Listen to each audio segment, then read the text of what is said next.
Good morning, everyone. Good morning. Welcome, and I'd like to call to order the Portsmouth Port and Industrial Commission meeting for May 23rd, 2023. Call, please.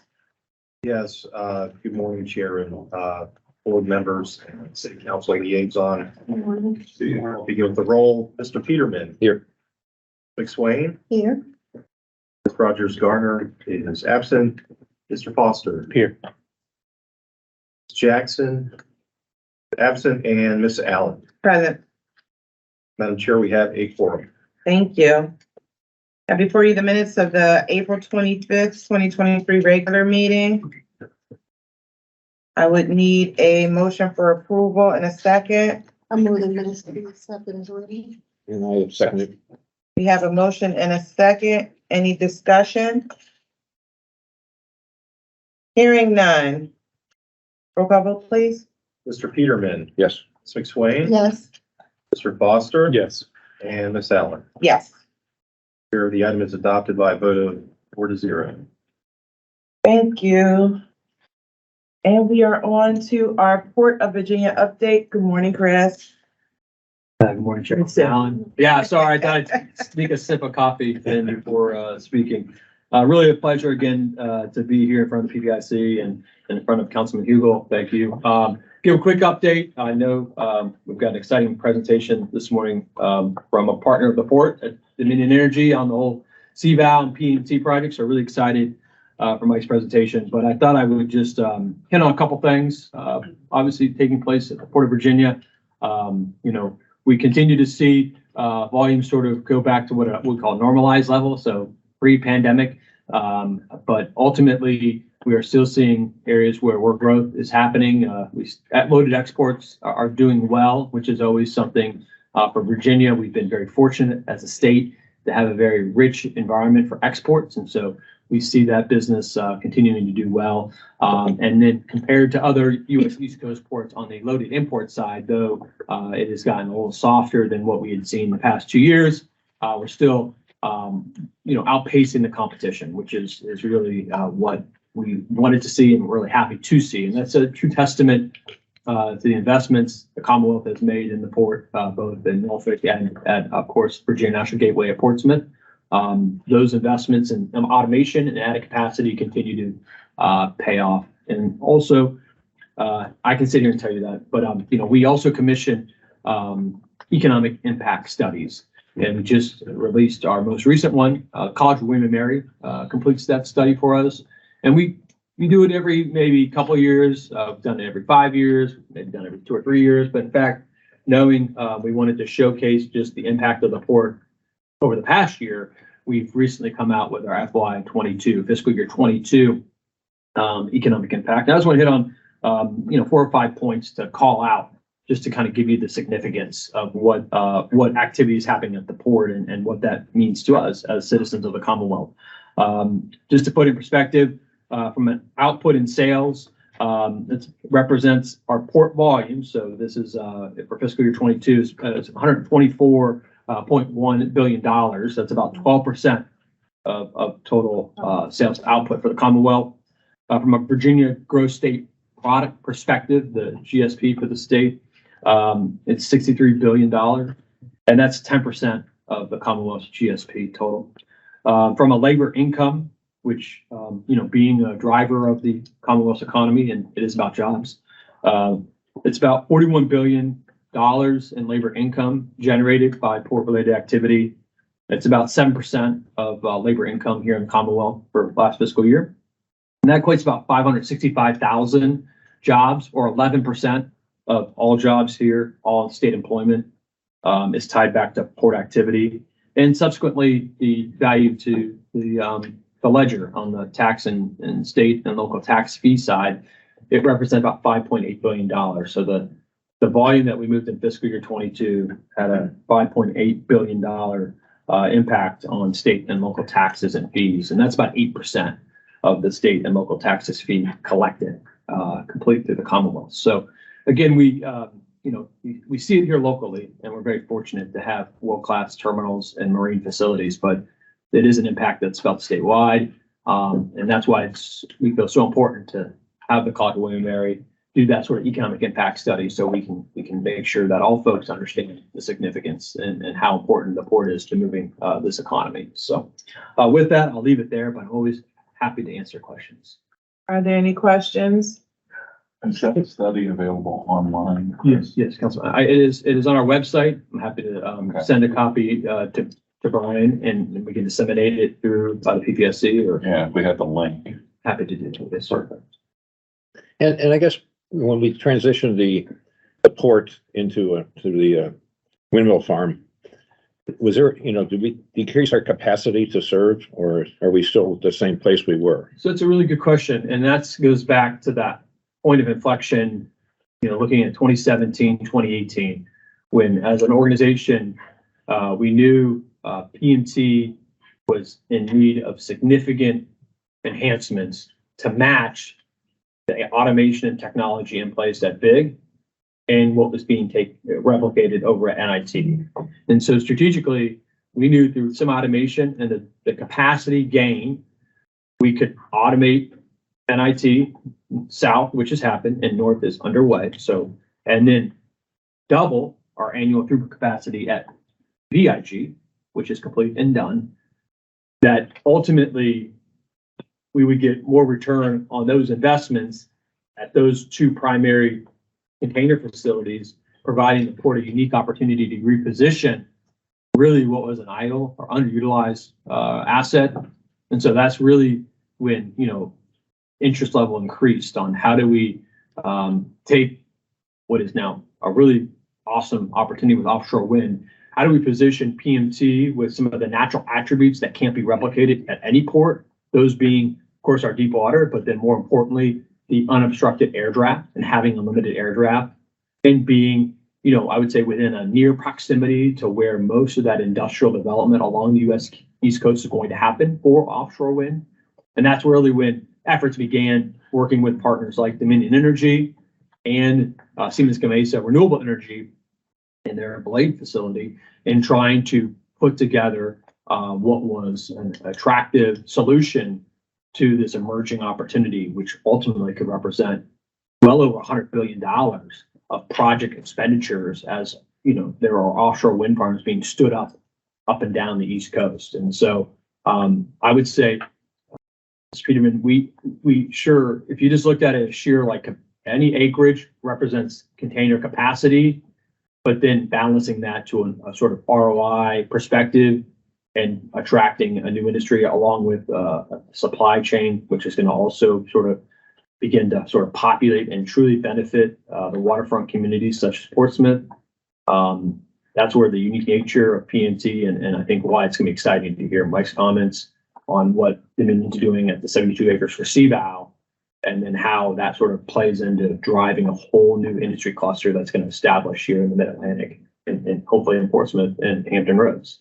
But I guess did the economic impact statement kind of go into the revenue to the city? Is it more now as a result of the offshore wind project, or are we the same?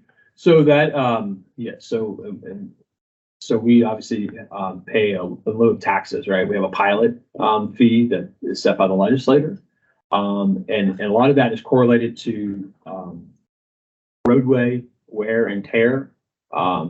One might make a discussion that ultimately, because offshore wind is such a large object, and these are items that actually won't move over the roadways. In fact, will move over the waterways.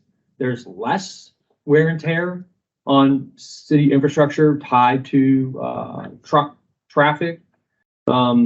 So ultimately, I think it's sort of a wash in that there are limited dollars, or fewer dollars being spent there to support roadway outside of PMT because it's not truck traffic as much as it is motor vehicle vehicular traffic coming to work on the terminal or maybe one day work inside the plant. Now, that's all still in development, so it's hard to say, but we've got, I think, a real good program in place to directly benefit the city with significant investment and some really great jobs. But the answer to my question is outside the scope of the economic impact study that was done. Is that right? Probably so. I mean, I think what I'm saying from a state perspective, I don't know that we don't drill down to a finite, okay, VIG, PMD have this direct impact to the city. Okay. Yeah, I don't have it that great. Okay, thank you. Any further questions? Chris, can you estimate how many, additional, or by percentage, and maybe how many additional containers you expect to see throughput at VIG, say 5 years from now? Or here's the reason I'm asking. So we're seeing this, ever increasing desire to use property in town for chassis staging, for container staging, or tractor staging. Yes. And so trying to get a sense of where your growth is going, because your growth will further pressurize Sure. folks that want to use land for those opportunities. Yeah. Well, I can tell you, if we look at Virginia National Gateway and its annual throughput capacity is, north of 2 million TEUs, obviously these round numbers. Optimization or our current utilization rate might be in that sliding 50 to 70%, depending on seasonality of freight. So there's obviously room for continued growth, which is good for us. I mean, we need to have that flexibility to continue to grow this business. But subsequently, I think there'll continue to be real heavy interest by private industry, so the supporting ancillary businesses, to locate facilities in and around the terminal. So Yeah. yes, I think that is something that is not going away. The industrial outdoor storage market is now an identified industrial class of commercial real estate. 5 years ago, it was just an empty lot, right? An empty lot near the port. It's now called IOS. Like that is, there was private capital entering that space because of the demand. And I don't see that, by any means, I don't see that such Yeah, I don't see it slowing down. No. I guess I'm trying to understand how it may increase over the next 5 or 10 years. So what's interesting is, That'll be dependent on the throughput. yeah, and it's also, I think, the evolution of the supply chain. And what we see is in our market, we have some transshipment or transloading, meaning a container comes off the port and the contents of that container are immediately pulled out and then put into a 53-foot domestic trailer, a longer trailer. Well, that's what's happening at Wild Duck Lane. Like, we don't have enough of that. If there was a gap, those high flow transload facilities are really what, you look at the next 6, 12 months, 18 months, there's some of that product coming online because that's what the market is demanding, because they want to see the ability to bring cargo through a marine terminal like we have here in Virginia, and then be able to deconsolidate. So if it's a container full of floor fans, which I've seen, it's amazing how many box fans they can get in one of these containers, strip them all out. And they know there's 3 different DCs down the East Coast they need to send those box fans to. And they're also going to run some inflatable pools. And so they take what are single SKU containers, and then they sort of build out these trailers and then they send them out, and then it's going to either the distribution center for e-commerce or it's going to the store directly. It's amazing. But speed is critical. And so proximity to terminals is also critical. Yeah. So we're seeing more of that. And I think Wild Duck Lane's a great example. Yeah, that's a different, there are jobs associated with that as opposed to just your standard empty field with a fence around it to park chassis or to stick empty containers waiting to be moved to their next loading place. Yeah, I would agree, but there's also, I think, an appreciation or a value that should be associated with those yards, because you have typically, our motor carrier community who are owner operators, and these are individuals that own their tractors and running their trucks. Yeah. And so being able to provide area designated for them to actually store that versus, in the communities, which I know we all have seen and we hear feedback on that. I think that's a more strategic, smart way to plan and to make it sort of a conforming use is to have these type of yards where truckers can park their rigs for the night safely, and come get them in the morning and work all day and obviously provide a nice living for their families. Okay. Just- Any other feedback? That's been a great conversation. Thank I'm you. gonna get that link to Brian on the impact study. Yes, please do distribute that to the board. Oh, that'd be great. Thank you, Chris. And that was an excellent segue, I think, into our next agenda item. Did you do the introduction? Yes, yeah, happy to. We have with us a special guest this morning, which is Michael Lewis with Dominion Energy. We've been working with Dominion, gosh, I guess going back to 2019 or so now, when the idea of offshore kind of publicly announced, and Dominion's been a fantastic partner, and we were fortunate enough to be able to have Michael join us this morning to give you an update on the CVOW project, the Coastal Virginia Offshore Wind project that Dominion is constructing off of the coast of Virginia Beach and staging at Portsmouth Marine Terminal. So Michael is the senior project construction manager, so he is very well informed and aware of what's going on with the project. So with that, Michael, I'm going to turn it over to you. Yeah, thank you, Brian. An update. Good morning. Well, good morning, Madam Chairwoman, Councilman. Thank you for having me here this morning. As Brian said, my name is Michael Lewis. I am the Senior Project Construction Manager for Marine Affairs with the project, meaning that I deal with mostly maritime regulatory issues, safety, navigational safety, a lot of deconfliction with various agencies, and I do a lot of community outreach. I spent 23 years in the Coast Guard doing maritime transportation management and regulatory compliance. So this is really kind of the next evolution for me. But I'm thrilled to be here this morning to present this and to hopefully answer any questions you may have. So let's just talk about Dominion Energy real quick. So within 16 states, we have over 17,000 employees. We're generating over 30 gigawatts of energy with 88,000 miles of electric lines and 101,000 miles of gas pipeline. We're looking to become the most sustainable energy company in the world, and the CVOW project is part of that evolution. So what brought us here? In the Virginia Clean Economy Act of 2020, kind of set us up for success, looking to build 2.5 to 3 gigawatts of offshore wind by January of 2028, 5.2 by the end of 2034.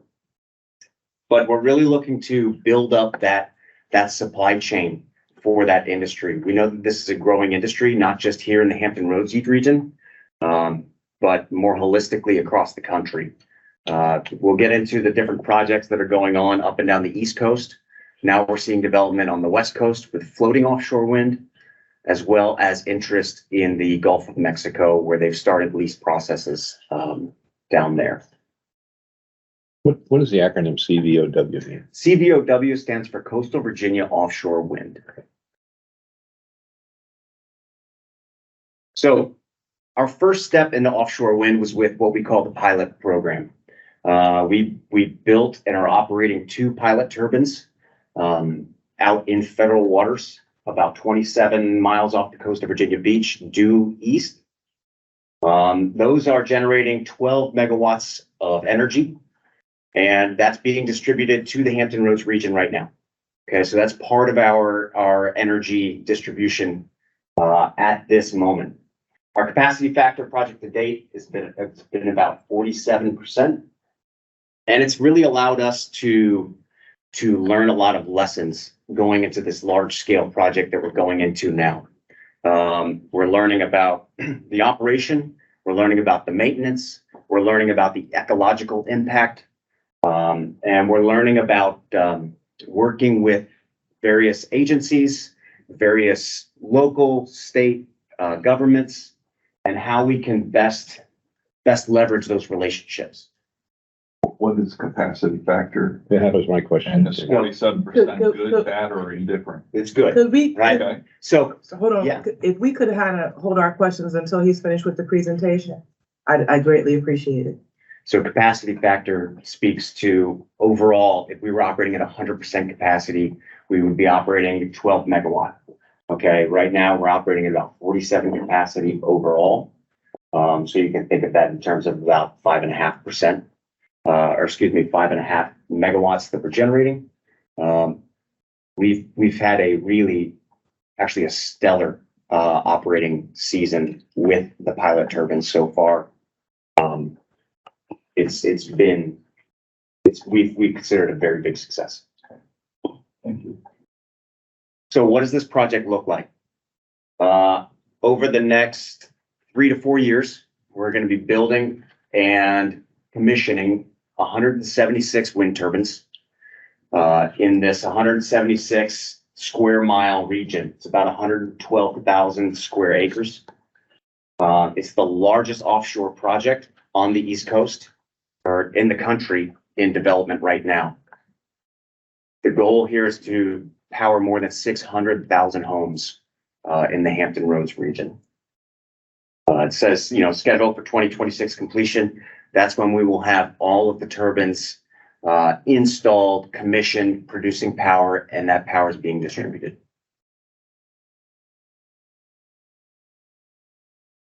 So a project of this scale is not without its challenges. We started back in 2013 when we acquired the lease area via auction through BOEM, which is the Bureau of Ocean Energy Management. They are the federal agency that manages the lease process. And as we continue down the timeline, we are submitting various plans, including our construction and operating plan that has to be submitted. We have a draft that's published on the BOEM website. We are in the process of finalizing that draft. We have a draft environmental impact statement that is also located on the BOEM website. And we're looking to finalize that here this fall. What we're really waiting for is that October of 23 record of decision, basically stating that the federal government has come to a consistency on approving the project, and we can begin moving forward. In that late 23, 24, we're going to start our onshore and offshore construction. I'll get into what the onshore construction looks like, but the offshore construction will be doing things like we'll be laying cable. So cabling is a big part of this. Obviously, we have a large offshore export cable corridor that will be connecting the farm to the mainland, and other various staging activities that will be occurring at PMT. By the end of 2026, we hope to have construction completed. So why are we working towards this clean energy goal, right? Like I stated earlier, we're going to be developing enough power to force over 600,000 homes here in the Hampton Roads region. We're going to be reducing our carbon dioxide emissions by more than taking over 1 million cars off the road equivalency. The clean energy reliability, that's a big piece of it. The sun shines, the wind blows, and when that wind blows, that means that there's energy flowing. And having that farm located 27 miles offshore, that increases the reliability of sustained wind power, much greater than what you would get closer to shore or even onshore. That clean energy diversity, where we're taking a very strong standpoint on our DEI goals, and this project is helping us move forward with those goals by increasing our energy security and reliability. We're going to be meeting those clean energy goals. This will help unlocking billions of dollars in incentives and offsets from federal tax credits and fuel savings. It's Once this project is up and running, you're going to see a decrease in your Dominion Energy bill. So I know everybody's very excited about that. But the one thing that I do want to highlight here is the jobs that we're going to be bringing to the region, not just through Dominion, but with our partners like the Port of Virginia, Siemens Gamesa Renewable Energy. We've got a number of other partners that we are working with. Some of our subcontractors are relocating here to the Hampton Roads region. They will be onboarding a number of employees. And then the maintenance of this project is going to require a significant investment in workforce development as well. So talking about those subcontractors and those partners, we've got a number that are coming from overseas to help support here locally. And the reason we're doing that is because the United States does not have a significant level of experience with offshore wind. So what Dominion is doing is we're really building up that experience here. We're bringing partners here who are going to be permanently located in the United States.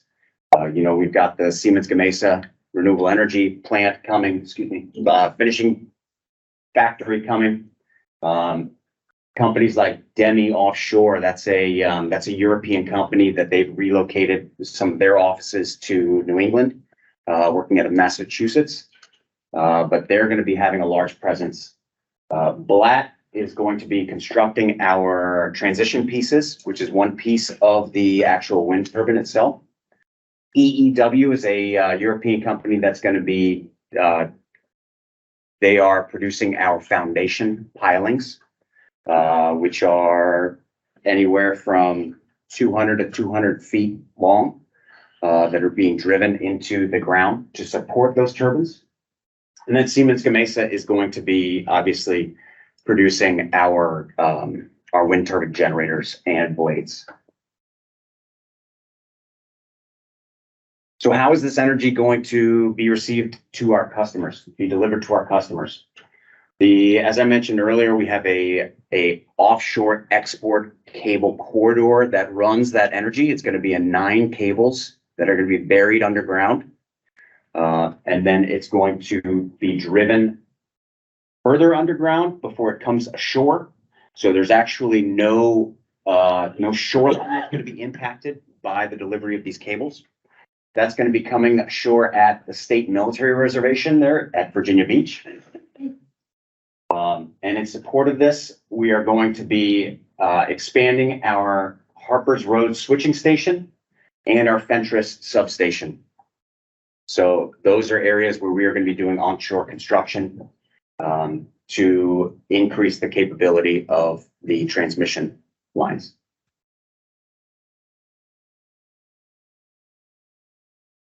So what's the big picture? What's the vision for the port? What's the vision for Hampton Roads in general? Portsmouth Marine Terminal is going to be our main staging area. We are going to have monopiles staged. We're going to have transition pieces staged. The Siemens Gamesa renewable energy blade finishing factory will be there, and we will be staging our wind turbine generators and blades there. As you can see, we have this bottom right picture is an overview of the port facility down there. The light blue is going to be Siemens Gamesa renewable energy. The dark blue is the Dominion Energy plot for staging. And then off to the right, the Port of Virginia is going to be retaining a large chunk of that property as well. Across the way from, does this have a pointer? It doesn't work there. That's okay. So across the way from Portsmouth Marine Terminal, we have the Lambert Docks. That's where we are building out our Marine Coordination Center. So that's where all of the operations are going to be working from the Lambert Dock facility. We are in the process right now of working with Fairwinds to construct a large facility out there. That has a kind of a long-term, that's going to be over the next year or two that they're going to be building that out. temporarily, we're going to be operating out of the Dominion Energy building in Norfolk off Cromwell Drive.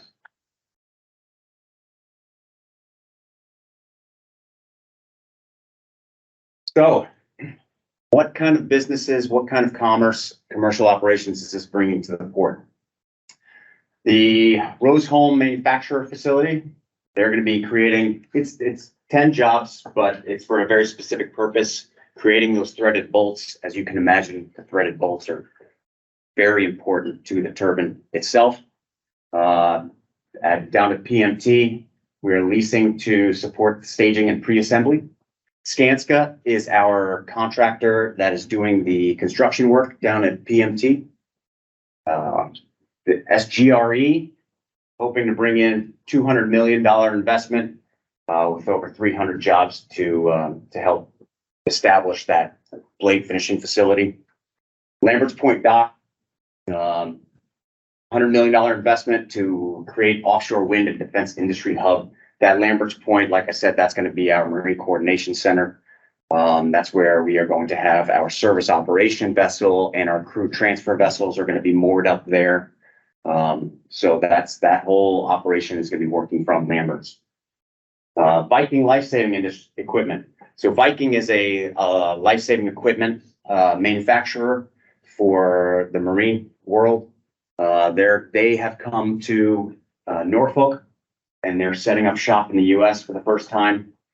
Seajax UK Limited, they're going to be managing the Charybdis vessel, which we'll talk about here in a moment. But their Virginia Beach operational base is going to be their hub for US activities. And then we've got Luna Innovations out of Roanoke, who is managing our temperature and acoustic sensors for export cables. So we have a lot of jobs to fill, a lot of roles to establish. And how are we doing that? Dominion has been partnering with a number of companies to host these supply chain events. We held one back in March down in Virginia Beach. That was it was a real big success. We brought in partners from Demi, Prysmian, and a number of other contractors that are going to be looking to fill roles. We are going to continue to host these over the next year or so. And we are looking to fill a number of positions. So the CVAL Jones Act compliant vessels. So with bringing on such a large project, we need marine assets to support the project. Working our way right to left instead of left to right, because I'm a big fan of the Charybdis. This is going to be the first U.S. wind turbine installation vessel built specifically within the United States. It's being built down in Brownsville, Texas right now. She's got an operating crew of 70. She is going to be commissioned this fall. I believe November is the time frame. But right off the bat, she's not going to be working for the CVAL project. The Charybdis is actually going north to support the Vineyard Wind project off of New England. So we're going to let that project kind of work out the kinks, and then we're going to have a well-oiled machine for the CVAL installation. The SOV, the Crest SOV vessel there in the middle, that's the service operation vessel. Basically, it's a floating hotel. Okay, so there's going to be an operating crew of 25, but those crew members are going to be living on board that vessel for anywhere from 2 weeks to a month at a time. They're going to stay out in the project and they're going to be conducting ongoing maintenance and things like that. So that vessel will have a fairly routine presence out in the commercial area. But what that vessel does, the unique thing about the service operation vessels, they call it a walk to work vessel, right? So you see, I don't know if you can see this very well, but this is a gangway, and it lifts all the way to the top of the transition piece there, so they can just walk right on to the wind turbine. makes for a much easier embarkation, that's for sure. In the meantime, right now, we're working with the Endeavor, our crew transfer vessel, which is a much smaller vessel. There's an operating crew of 8 total. And basically they just come, they run from Virginia Beach out to the turbines, do their work and come back. There's no long-term hovering out on the project. But for right now, we've only got the 2 pilot turbines out there right now. They are staying fairly engaged and fairly employed out there. So we are still doing a lot of work out even on the pilot turbines. And when I say a lot of work, we're doing ongoing research studies out there. We're doing evaluation of the equipment. We're doing warranty work and things like that. So even before we have completed our first CVAL project, we're looking to the future. We're looking to see what's next. Okay, this spring, next spring, Boehm is going to be holding another Mid-Atlantic lease auction. So what that means is that a number of entities are going to be auctioning or bidding for the properties. Specifically, Dominion is focused on this property right here, which is adjacent to the current CVAL lease area. So ideally, that would double our output capacity.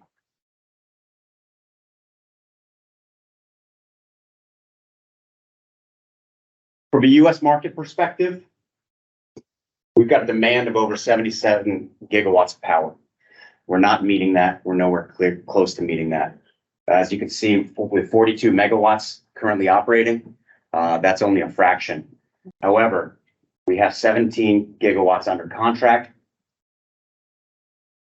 I truly believe that we're going to meet the 30 gigawatt goal by 2030, especially if these projects continue with the sense of urgency that they're happening right now. But what is that going to take? That's going to take a large investment in the infrastructure surrounding installation and operation of wind turbine farms.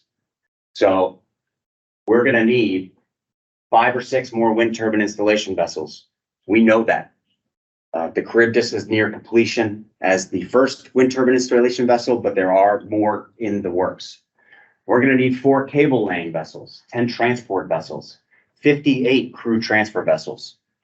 So you can see that there is a large need for infrastructure, for equipment, and for personnel in order to meet that 30 gigawatt and beyond.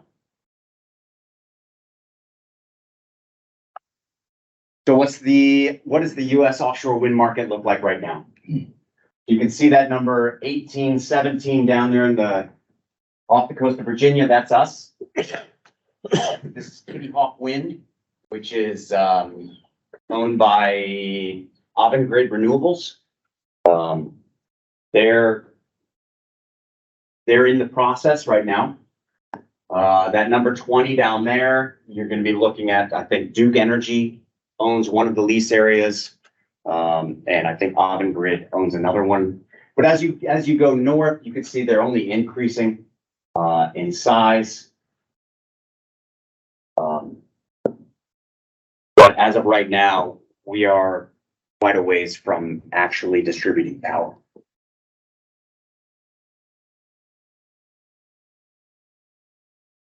So with all those projects ongoing, we need to be looking at offshore wind ports. Where are we going to hub these projects out of? The goal for us is to make the Hampton Roads region the offshore wind hub for the Mid-Atlantic. And all of the projects that you saw previously that are ongoing, we'd like to support those. We'd like to support those through manufacturing. We'd like to support those through logistics, through staging, through vessel availability. So you have a number of ports up and down the East Coast who are in various stages of capacity, various areas that they're focused on. Yeah, you can even see that 21 in California. And then down in Los Angeles area, those are ongoing as well. So with the need for all of this equipment, these vessels, these people, where are we getting it from? We are through there are about 18 different areas for component manufacturing. These are in various stages of development and production. The goal is to, of course, make this a completely domestic supply chain. And so that's going to take time. We understand that, but we've got a number of companies that have made significant investments in their U.S. offices and stood up new companies specific for offshore wind.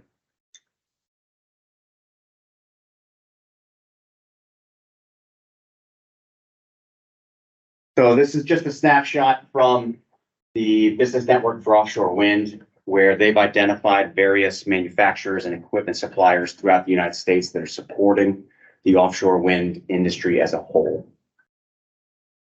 And as you can see, that focus there is on that Mid-Atlantic up to New England area.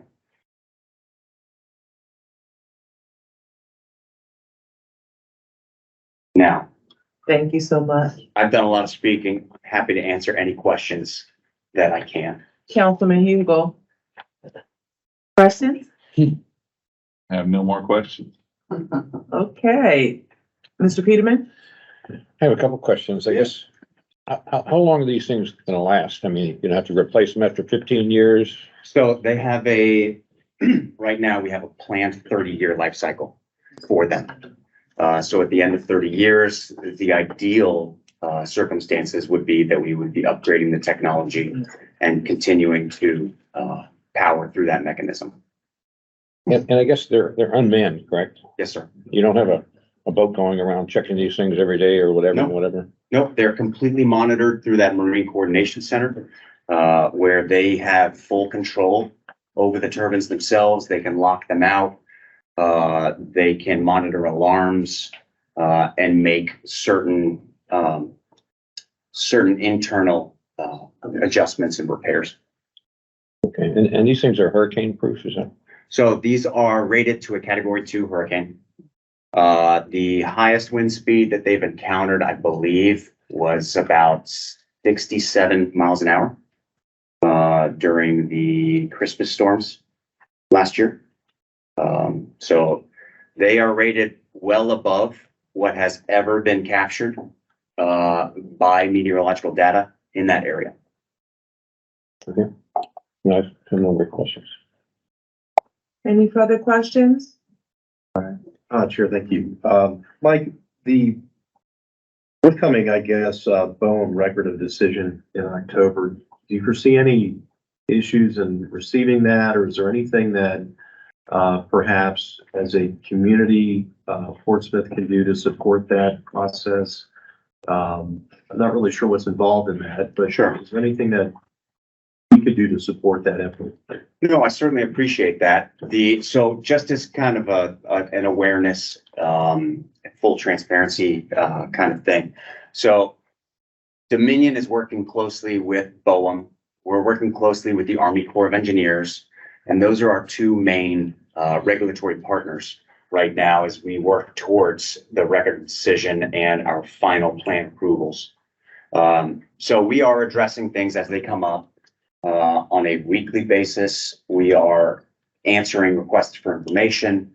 We are clarifying issues that they've identified, things of that nature. So we have a very good working relationship with both of those agencies.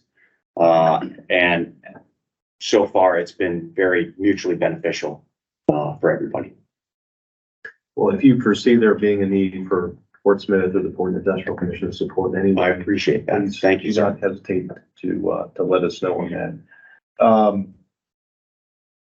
Looking forward, and this is going to be kind of a follow-up to Mr. Peterman's question. Post 2026 completion of CVAL. where do we see PMT in the role, that lease area that Dominion now holds, looking forward into the future, the need being for that portion of the property? Obviously Dominion is looking at offshore wind as a long-term play. Mhm. But what would the future hold for the lease area that Dominion now holds beyond completion of the Sure. special phase? So over the next 4 years, 3 to 4 years, that area of PMT is going to be staged with various components in different stages of the construction process. The goal next spring is to win the auction for the next CVOW project. And what that would mean, that would kick off another 10 years, hopefully less than that, of preparation to construction to operation. So we see the PMT relationship as a long-term relationship. That coupled with the SGRE facility that they're building out there, that's going to provide a long-term benefit for that site as well. Beyond that, I don't have any clarification for you. Well, could I just have a follow-up to my question on life cycle maintenance? Like the blades, they last for 30 years too, or do they have? Yes, sir. So that facility, once they build them once, they're done. Well, they are durable blades, right? They are rated for wind speeds. They do have a life cycle. What we've seen in Europe is that these projects last about 30 years. And at that point, the blades can be decommissioned. They can be removed, partially recycled. We have a full decommissioning plan in place right now for that 30-year point. And at this point, we are looking at this from a 30-year perspective. Does that answer your Yeah, question? that does. Thank you. Any other questions? Thank you so much for that very My thorough pleasure. presentation. I'm sure if I could just for a moment, Mike, we thank you for sharing your time with us and what was really a fantastic presentation. So Oh, just thank you, Brian. I appreciate that. Yeah, so thank you for coming and sharing the update with us. I mean, I think this was very helpful for me. It was. I'm in this every day, so there were some things I heard today that were new to me, and I think will help understand the industry going forward. But I hope it was kind of a good crash course for the board to understand what's happening at PMT. Yeah, and if I could give you just a little bit of an overview from a timeline perspective, what we're looking at, I know it wasn't really addressed there in the slideshow, but we are going to be starting to stage monopiles out of PMT starting in October.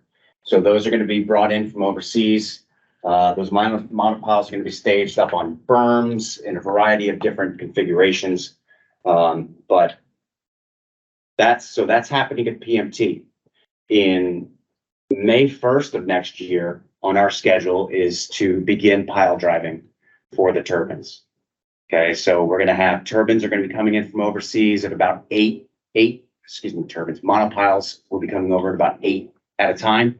They'll be staged. They're going to be going back and forth over the winter to bring them over and over. In May, we're going to begin pile driving.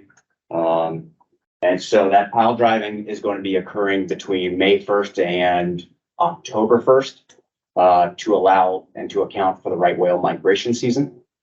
So that is a time limited window for us. So we are going to be pile driving that first season and to the end of the second season. And at that point, we're going to be doing cable laying, cable burial, the scour protection installation.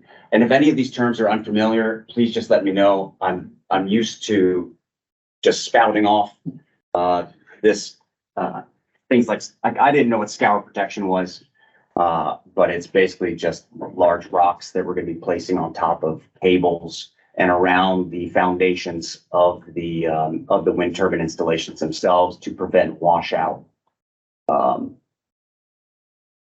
Yeah. Okay, and thank you again for that Thank you. presentation. My pleasure. And Mike, you're welcome to remain and join us for the rest of the meeting. We do understand that you're probably busy monitoring this project's activity. So if you do need to step away, feel free to, but you're certainly welcome to join us for the rest of the meeting. But thank you again. Okay, moving on to the FY 24 budget. Madam Treasurer. Yes, I just share real quick before Mr. McSwain does the deep dive into the proposed budget. I did want to note that this has not changed much since it was presented to you in April.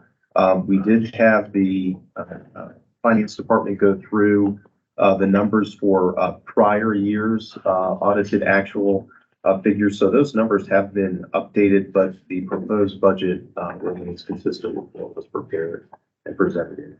So with that, Ms. McSwain is going to turn it over to you. Okay, thank you. So once again, if you go down to operating expenses, if you look at the contractual other, you went from 20,000 to 50,000, was kind of a significant boost. And then when we go to the business development, we went from 9,000 to 15,000 for the proposed budget. And then let's see. For this, I went to the grants, just looking at the post-host grant for Shipwreck Street and one for Hartford. Make sure I'm on the right one. Hold on now.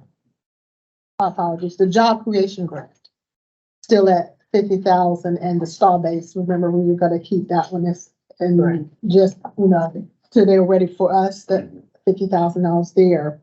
And then we went up travel $1,000, and also the training we upped to 2,000 from 1,000. And then we're going down to the contractual survey and appraiser because we wanted to get some surveys done on the property, Burke's Point. So we went on and added that 10,000. So pretty much it was the same what we discussed before, just a few I guess accuracies that they found for us. And then when you look at, I was noticing, because I was like, where are these big numbers coming from? But most of those numbers that was in the millions, those were the grants that were issued. So pretty much we got the same, I would say around the same numbers. Any questions in regards to our budget? So are we ready to adopt this now or? Well, that's what I was gonna do next.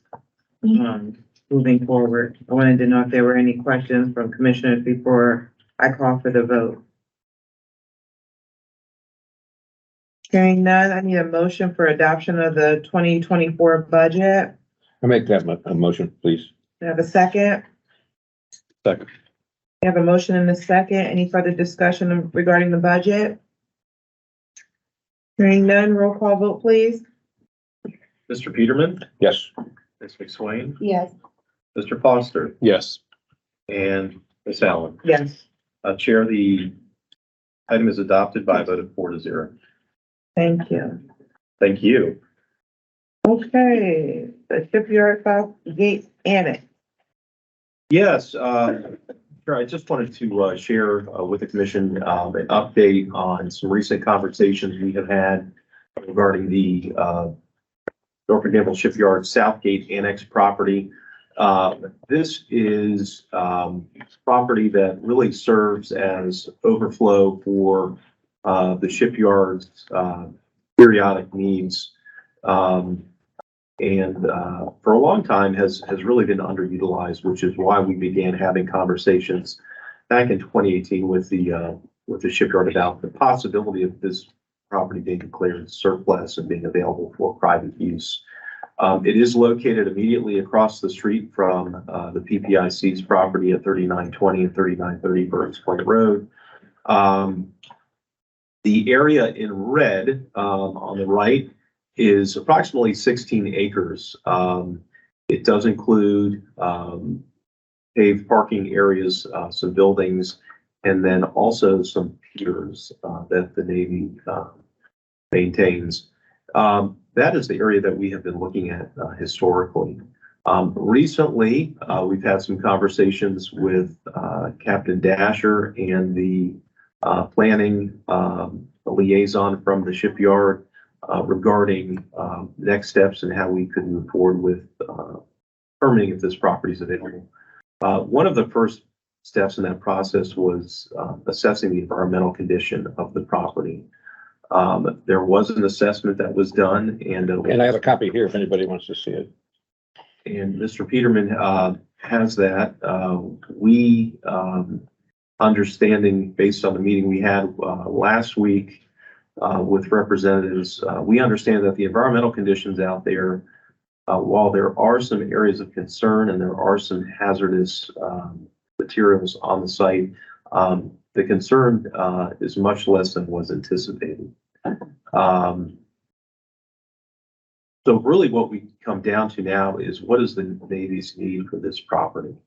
That ebbs and flows depending on what's going on at the shipyard and whether there's a carrier that is in dry dock being serviced, because this provides for overflow parking. There's also some potential needs for the shipyard to have some areas for relocating their office and storage areas as they have future plans for improvements at the yard.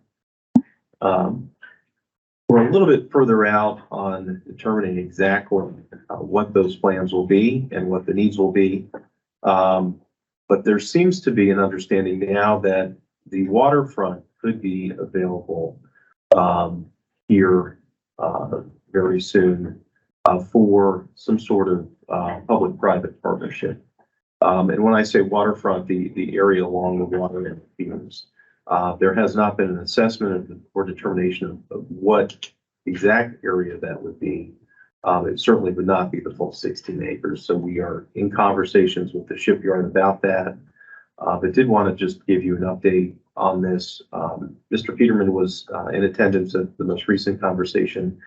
And Ron, if there's anything that you'd like to add or missing, and also add that Councilman Hugel was present for a conversation. This happened after a military affairs committee meeting. We're all the same there. So In fact, if you look at last month's minutes, you know, we're having a monthly meeting with them at the end of the military affairs committee meeting. And so that's pretty representative. And they presented to us over the last month the environmental assessment survey. And they also invited us to go tour the lands if we wanted to go. All we do is we need to just say when we want to do it, and they'll be glad to take us out there and show us around. And I guess the other thing is the Wheelabrator facility. Jeff, you had an action item from the last one to tell us what the contractual requirements of when they close it, what's supposed to happen to it. Yeah, I'm sorry, I don't have that report for you today. I forgot about that, but I'll get it for you next week. Let you know. Because, you know, one of the things that they thought was, you know, the Wheelabrator facility, if it's going to be raised and leveled, and that's something that they would it's really close to, you know, the base there. And that would be one of the places that they would like to maybe build a garage or whatever. And then, of course, Councilman Hugel talked about this public partnership.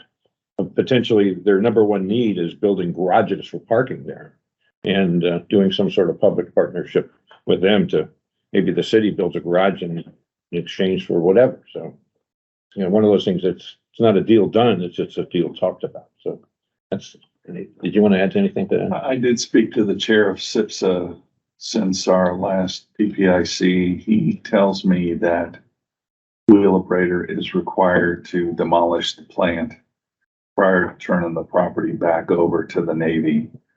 He didn't know what the timeline was for that. But he did share that the timeline for the Navy to generate their own power is end of 2024, which basically is when the Wheelabrator facility would shut down because the Navy is their only customer. And so I think there's a longer range opportunity here, as we talked about with Captain Dasher. I guess the other point that Captain Dasher made is the infrastructure investment that's being made in the shipyard proper is causing them to wring their hands a little bit, because there are things on the shipyard waterfront that may be displaced while they're doing construction. That's why they're reluctant to give up kind of that open area on the kind of right in the middle of the picture is the laydown area that they're kind of hanging on to now because of the uncertainty of having things displaced off of the shipyard waterfront. But as we discussed the other day, if Wheelabrator takes down the Wheelabrator plant and turns that property back over to the Navy like they are apparently obliged to, that property is directly adjacent to the shipyard waterfront, would be much more convenient lay down. So there's, I think, optimism that we could coax the Navy into making more of this property available sooner. But at this point, time will tell. The fact that they're willing, though, to carve off the waterfront piece of Southgate and make that potentially available for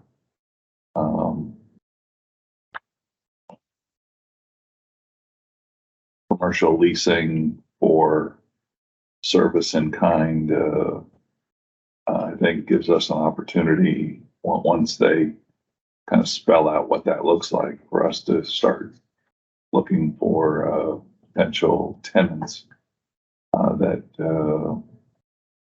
we can offer that property to. Yeah, and if anybody wants to attend the next meeting, it's going to be right after the mayor's military affairs committee meeting, and we have it right here in the sixth floor of the conference room, and it's at that meeting runs from 8 to 9, and at the completion of the meeting, we have that one in the same room. Manager, you did say that we could, tour, didn't you? Yes, they invited us to, so we just need to tell them how many and when. Thank you. Good. Okay. Next, the VMA International Trade Symposium sponsorship. Yes, Chair.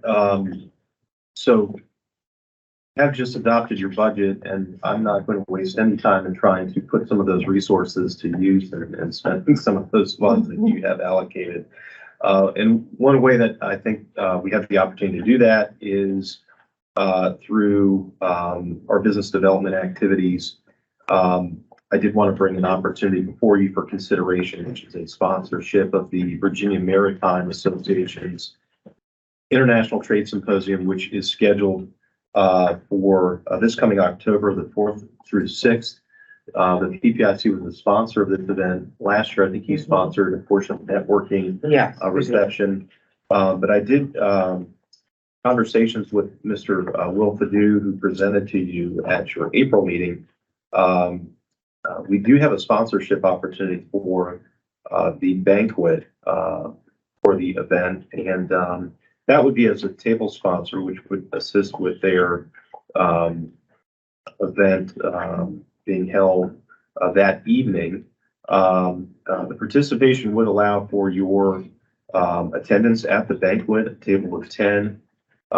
In addition to that, there would be opportunity for sponsorship, logo, and branding inclusion, both at the program and then throughout the event as well. The cost to participate is $3,500. That would again cover 10 members or attendees. So wanted to share that with you for your consideration and thoughts. We'll need to advise them if we're planning to participate this year. Did you just, where's this Excuse gonna me for be? a second. Do we need to give them an answer? Probably I would say within the next 30 days in order to secure sponsorship position. The event is being held at Norfolk. It was held last year at the Hilton, Maine, and that is the venue for this coming year's event as well. Mr. Peterman? No, that was my question, is when is it and where was it? October 4th through 6th. It is a multi-day event. And this would be just sponsoring the banquet reception in the evening. I believe it's the evening of the 5th. Certainly, if the commissioners had an interest in attending the event, that would be something we could look at individually. But there would be a cost associated with that beyond this sponsorship. Understood. Do we have opportunity to allow the rest of the members to see if they want to have a vote on this, or do we need to do this to that? I think we probably just need a consensus. I don't know that Formal vote is there money room in the budget for it? there is. This would fall under the business development line, which you have just approved the allocation of $15,000. So consensus? No consensus. Okay. Mr. Foster? Yes. Mr. Peterman? Yes. Ms. McSwain? Okay, very good. So I will go ahead and begin the process of getting us signed up, and obviously we'll be advising you of the agenda and so forth as the event approaches this October. So thank you. Thank you. We do not have a need for a closed meeting. And are there any items submitted by commissioners? I don't believe so. The only thing I have is do we want to visit the shipyard? You just need to give them an answer. And we need to say when. I think it'd be, if we can look at it and see what we're trying to do, I think it'll be more, sure. I'll send out a calendar invite with some option of days, so I'll take care of that. Okay.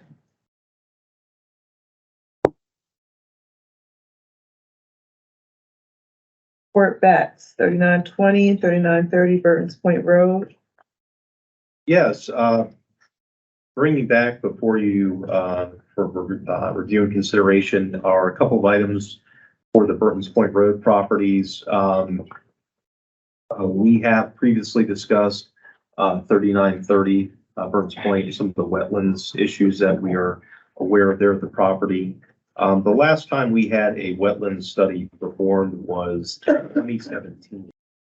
So certainly some time has passed. Those delineation reports have a validity period of 5 years. So the report we had in 2017 has expired. There's traditionally with that a Army Corps of Engineers confirmation that is attached to that report. So both of those have now expired. It would be extremely helpful as we work to market this property for development to have a new report issued and to get that jurisdictional confirmation from the Army Corps issued again. So I have reached out to the consultant who provided us the report in 2017. A proposal for doing an update. I do have a proposal here for consideration this morning. This is presented by AH Engineers and Scientists, again, the same firm that did the last study. The fee for services is $4,600. And this, again, would be good for a 5-year period upon completion and issuance of the confirmation from the Army Corps. So I just, in order to move forward, I would need your authorization. I believe a consensus again would be fine. Mr. Peterman? Yes. Mr. Foster? Yes. Ms. McSwain? Yeah. Yes. Okay, thank you, Chair. Mhm. And related to those properties, we have another proposal. This is from Kimley Horn, an engineering firm that the city has under annual service contract for the development of some conceptual plans for the property. We had discussed this with our commercial real estate broker, Harvey Lindsay, working to have some conceptual layouts of how the site can be developed, which I think everybody agreed would be helpful to market the property and provide that to the development community so they understand what can be developed or cannot be developed on the site. So I do have a proposal for that. That would include the development of two conceptual layout plans for the properties. The cost for that is $8,000. And that would be based upon the results of the wetland study, which really would determine which area is available for development. So the two are kind of linked in that regard. But again, the cost proposal for that conceptual layout would be $8,000.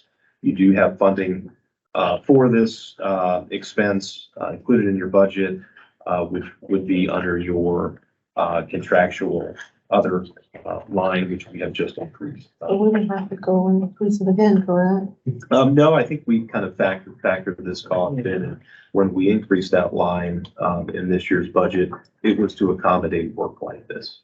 Oh, well, we did 10,000, but if we do 4,600 and the 8,000, then we have to go back. Oh, I'm sorry. This would fall under contractual other, which Oh, we okay. have just 50,000. adopted at 50,000. Gotcha, okay. Consensus? Mr. Peterman? Yes, but the options are gonna concern, do we, as two properties or one or both? You know, so As far as the the conceptual survey. how the layouts would be done, Yes, they would be looking at each independently, but also the opportunity to have it as one combined site. okay, yes. So it would be a full assessment of both properties. Mr. Foster? Yes. Ms. McSwain? Yeah. Yes. Thank you. Mhm. Okay, we have made it through our agenda. I'd like to thank everybody for their time this morning. I'm sure we did have one other item under report backs, Yeah, which just I came up. see. No, that's fine. I believe that's on us. We at your last meeting discussed the possibility of doing a port tour. Yes, I And did. one of the things that we had discussed as part of that is rather than just getting to one location on a terminal somewhere where we might have limited access, doing a water front tour of the entire Elizabeth River and the harbor. So we have reached out, we've contacted some cruise services, and we do have a cost for that. The Victory Rover would be available to host a private tour. And that expense would be $2,000. Ms. Tracy, is that correct? To reserve the vessel, that is a morning sail, I believe, from 8 a.m. to 10 a.m. There is the possibility of doing an afternoon tour. That would be $3,000. If you are interested, we can continue moving forward to determine a date and time and, get something on the calendar if that's of interest. I'd also like to invite members of council to join us on that tour. You think that'd be appropriate? Yeah, I was gonna ask how many can fit on the boat? Cause we're gonna spend money, be kind of nice to fill it Get up with everybody in. as many I people agree. as we can. Amy, what is the total capacity for? Close to 100. Yeah. Close to 100 people have found. So we definitely want to invite council, maybe we want to invite the EDA. And we need to go through who could benefit from seeing the Absolutely. city from the water besides PPIC. Absolutely. Yeah, absolutely. We can do a deep dive into that. Okay, so what we'll do is I'm gonna consult with Mr. Miller here to figure out how we accomplish that, with, multiple entities, bodies, in one place at one time. But we can certainly coordinate that and try to the extent we can have everybody participate, be inclusive. So what we'll need to do is, create a date and time, for that. And we can do that outside of this meeting today, but we'll send out a doodle poll or something to get your availability. Perhaps we just do it, at a future standing meeting date and time, Absolutely. which we can coordinate offline. Where would that come out in the budget? I would likely say that would be a contractual, Other expense. Okay. yes.